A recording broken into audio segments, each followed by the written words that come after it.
Okay, guys, welcome back to Wealth and Travel on a Dime, and we're doing a travel video today. So we built a budget cruise for ourselves, and we want to go through how we did it, what cruise line we used, and we wanted to say that this video is based on this cruise, on this exact ship. Everyone's going to be different, different cruise lines, but we are not adding in the cost to get to the port because it's going to be different from everyone. If you live in Florida, you probably don't have to fly to a port. If you live in other states that are adjacent to a port, you may not need to. But you also need to look for the port that's closest to your house. Don't just look at the price of a cruise. Now, with that said, honey, We would like to do a special thanks to our friends who went on this cruise with us: Brenda, Mike, Gretchen, and Willie. They gave us lots of tips on booking, things to do, and ways to make this budget friendly. Now, we did a 7-day cruise out of Tampa, Florida, and returning to Tampa on Royal Caribbean Enchantment of the Seas. We went to Costa Maya, Rotan, Belize, and Cozumel. now for those of you who don't or are not familiar with the Enchantment of the Sea, it was built in 1997 and then completely refurbished in 2017, where they literally cut the ship in half and extended it to match up their fleet. So I believe 77 feet was added in the middle, and inside and out, it had a full overhaul. And actually, while it is an older ship, it is loaded with amenities. So let's go ahead and talk about some of those because we want you to have an understanding of this ship before we talk about the money. Now, it is one of those ships that may not have all the water parks, water slides of these newer ships, but it still has everything you need. Now, starting off with the rock climbing wall. On the back of the ship, up at the top, an amazing view once you get up on that wall. It's completely included in your trip. Now, there is duty-free shopping when not in port. So you can go in and buy things duty-free. There's a whole part of a deck devoted to this. They have everything you could imagine. Now, the next one is one of my personal favorites, which is the pool, hot tub, and splash park area on the pool deck.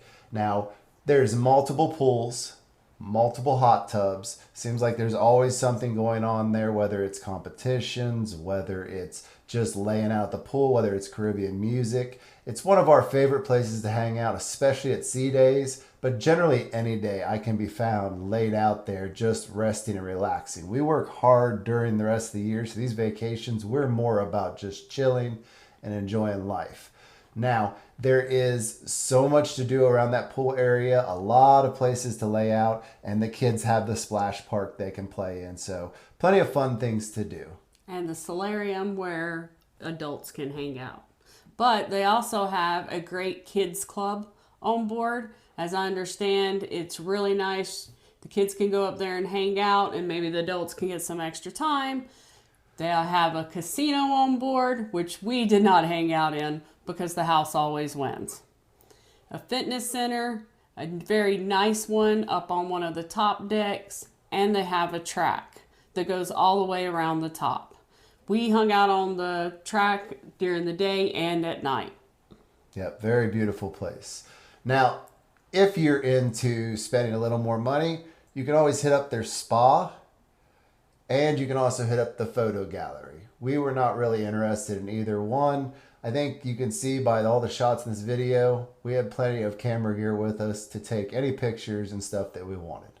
Now, the last amenity we're going to talk about, while there is more, is the shows and the live entertainment.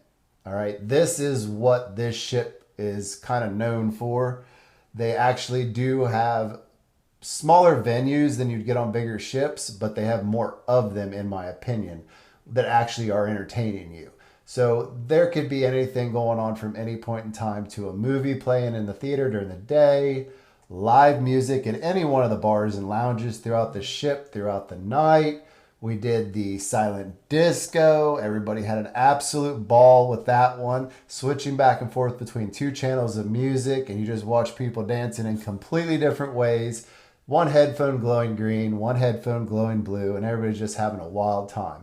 And when you took your headphones off, oh my gosh, was it hilarious. And then our friend's favorite, which is the karaoke.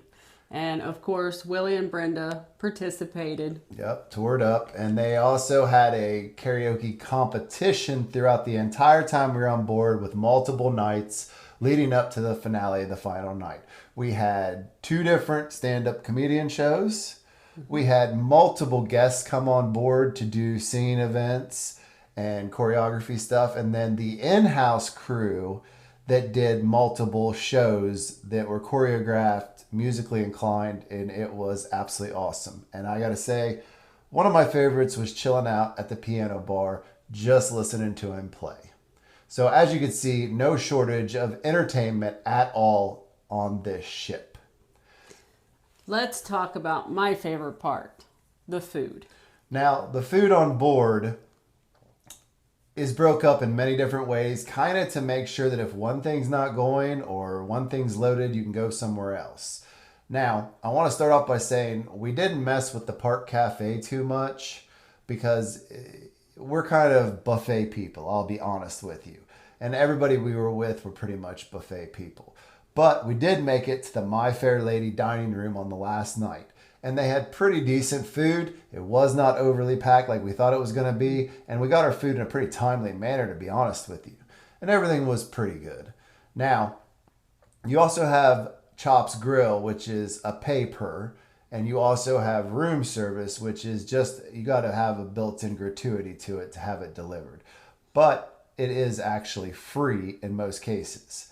Now, the two others that we frequented a lot more was number one, of course, the Windjammer Buffet. The buffet is loaded. They have different options each night, allowing you to have, like, one night I believe it was Caribbean themed, and one night it was Italian themed and Indian themed.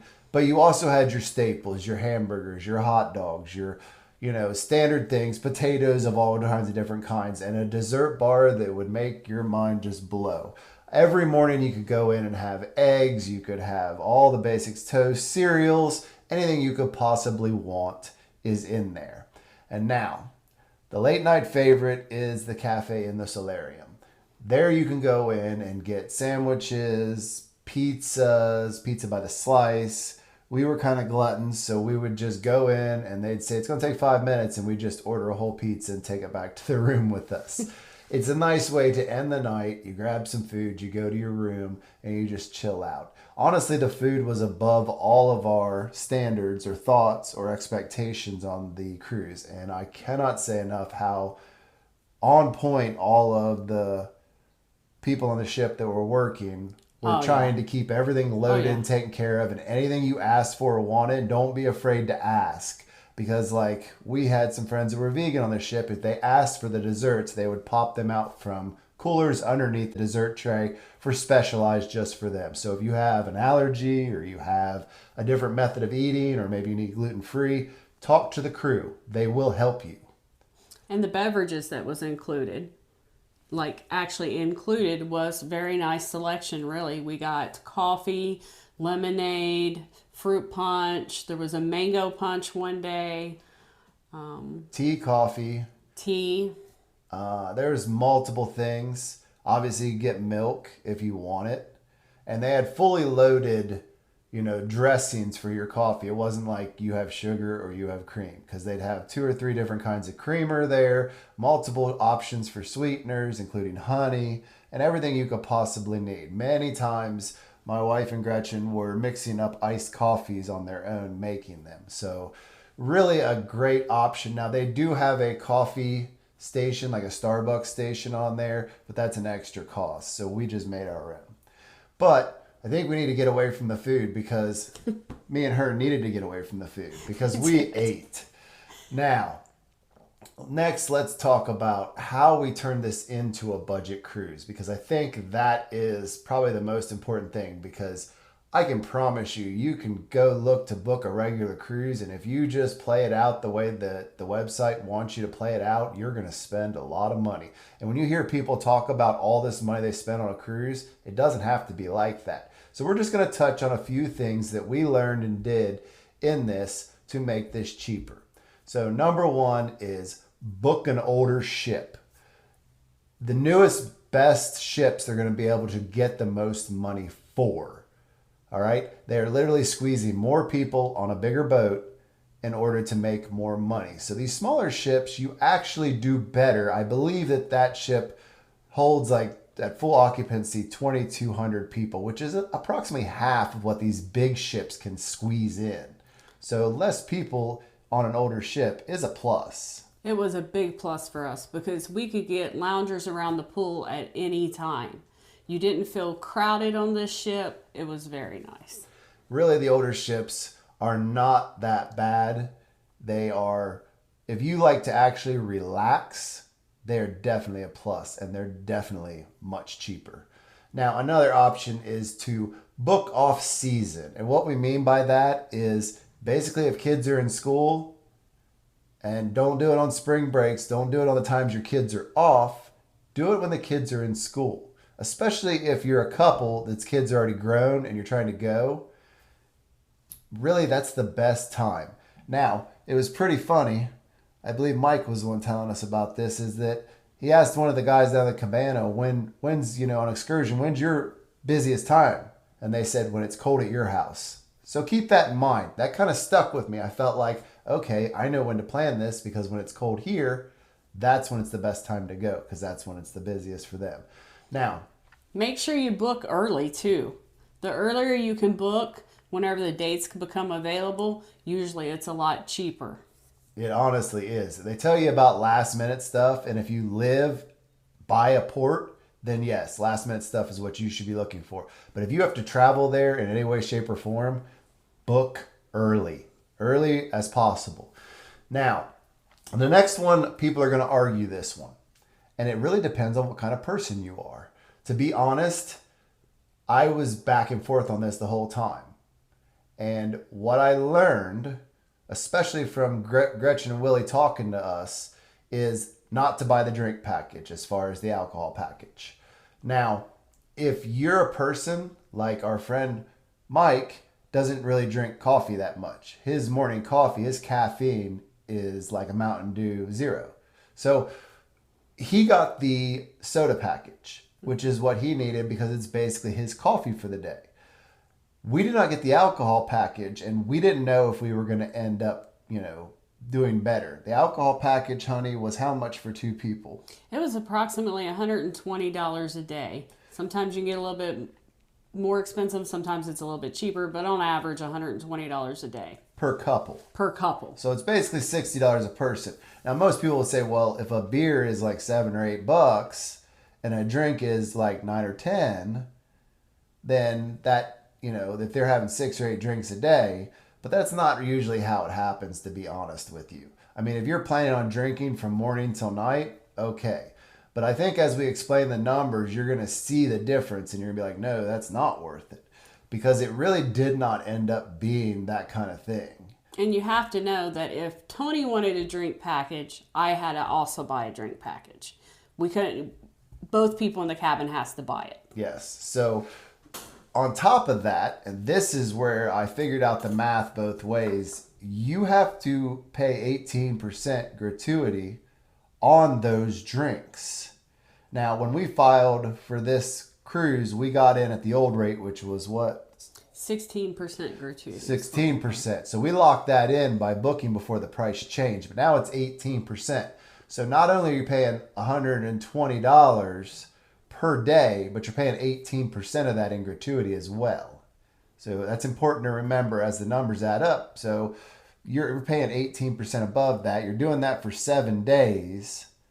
So it adds up.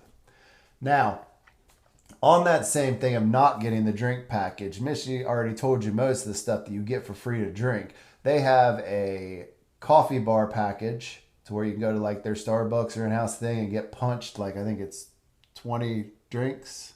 15 for, drinks. I think it was $30. But it counts as each shot of espresso or whatever put in it. So if you get a drink that naturally comes with 2 shots of espresso or you ask for 2 shots, that's 2 punches on your card. So when we started figuring the math up on that, it came out to be very expensive. But if you love your frou-frou coffee, go for it. It's not that bad. And like I said, the soda package.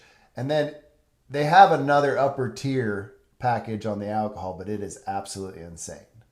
But we feel like this is the best way to save money. If you don't drink, then you can save tons of money. And you'll see that reflected in our numbers.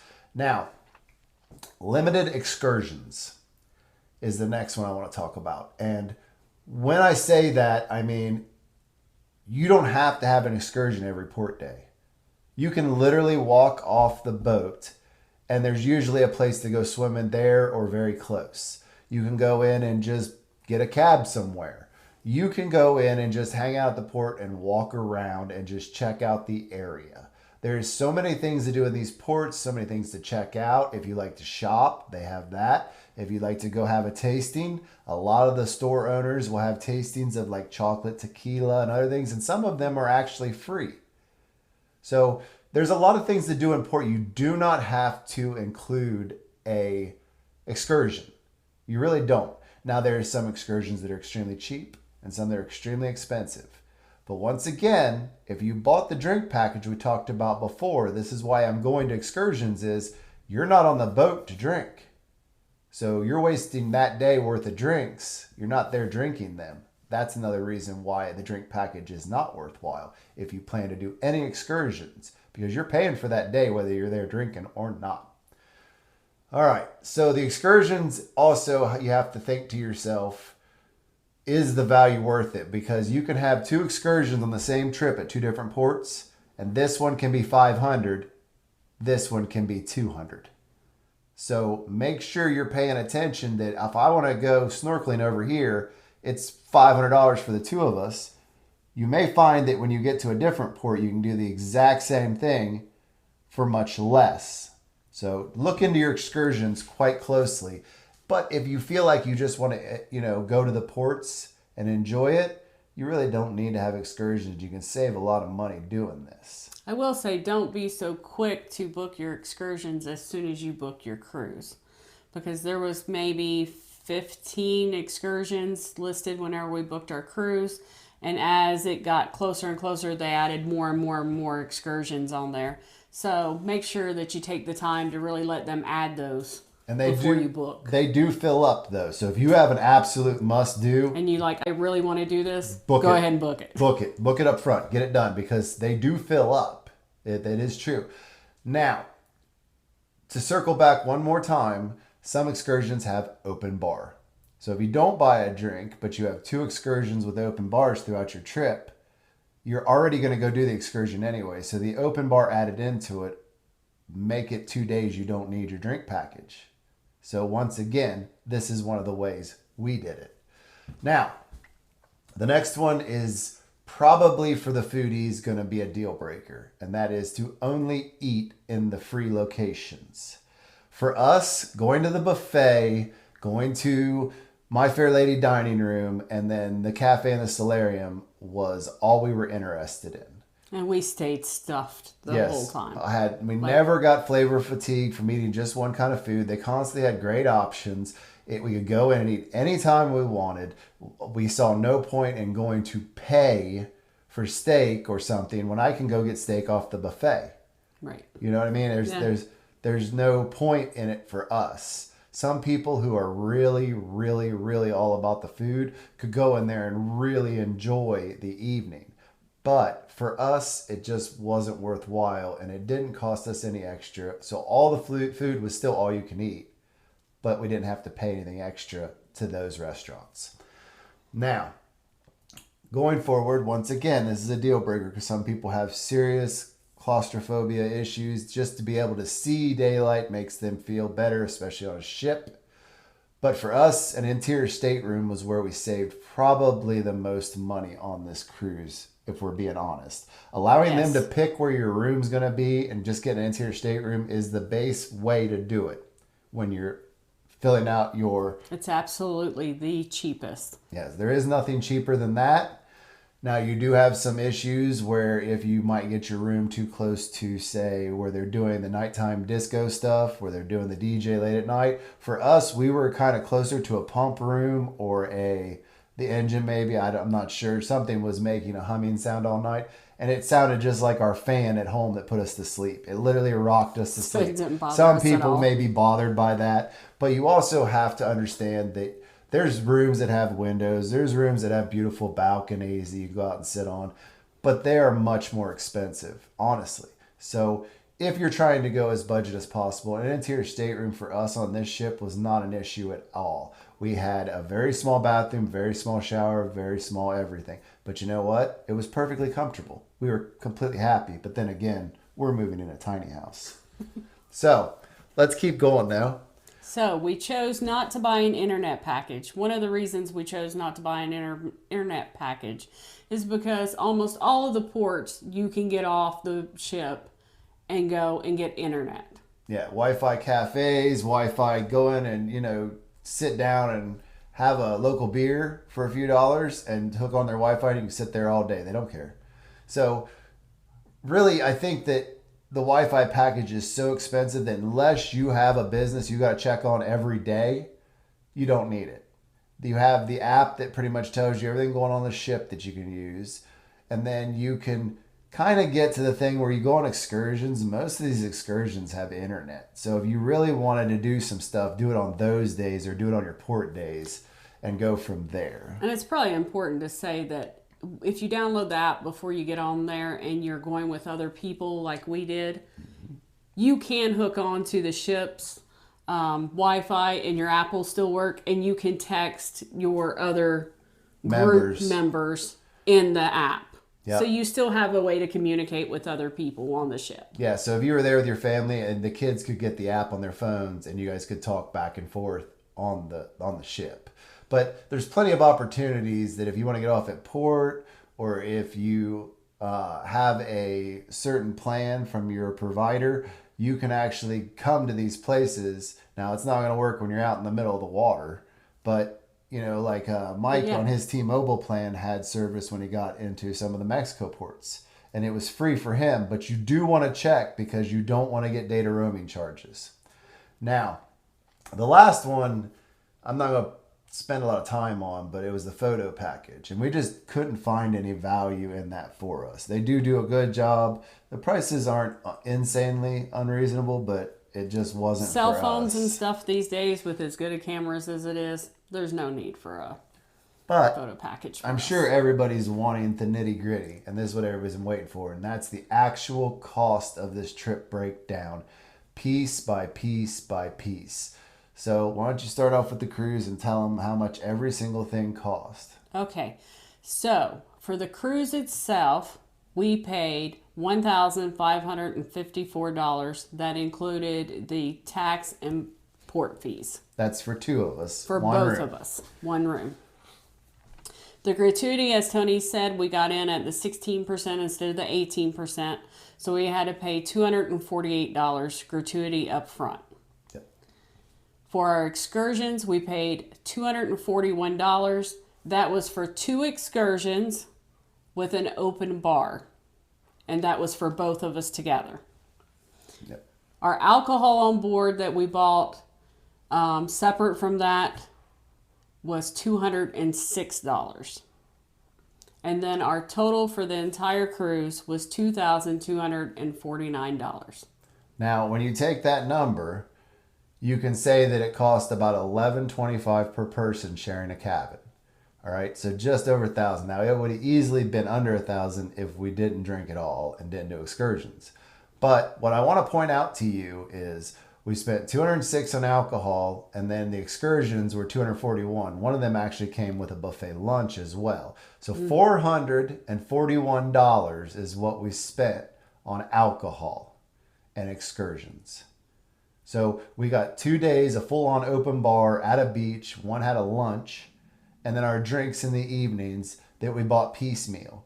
You can see quickly how $441 or whatever comes out against paying $120 a day. Now, 2 of those days we wouldn't have been on the boat, so we probably wouldn't have been able to suck down all of our drinks.